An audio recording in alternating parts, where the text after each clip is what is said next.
It's important to have a differentiated executive leadership development plan for those that are at your senior most positions.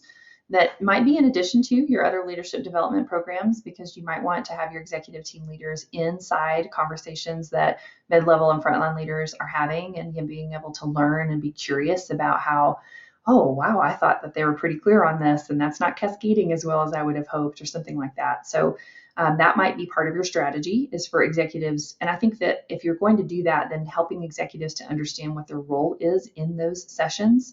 Their role is not to impart all of their knowledge and just to share all their different experiences. There might be times and places within programs and curricula and different things that you have where executives can impart that knowledge. But I think for the executive's own learning is to be curious and listen and ask questions that are open-ended, that they don't have answers for, or that, hey, we've been talking about this from the executive team level, like, what does that mean to you in your department? What are some of the obstacles that you think are going to be, key, that we have to pay attention to? It helps the executive to learn from their seat, what should they be talking about differently? How should they be engaging the next level leadership team down? What are some things that they need to make the decisions on that would impact the ability for the organization to move forward?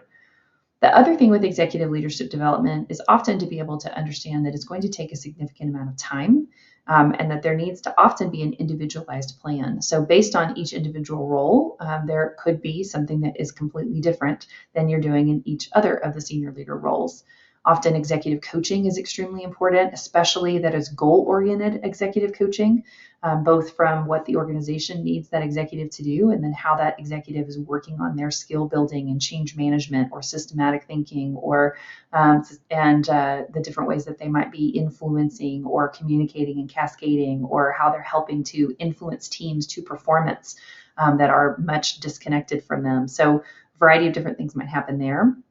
External learning and partnering with other executives across different companies within the same industry, as well as outside the industry, is extremely beneficial, because it adds a critical thinking measure to executives, that gives them the opportunity to see things that says, oh, we're experiencing that similar challenge, but they have different obstacles, or they've been able to start this process a little bit differently than we have. I wonder why, what's going on there?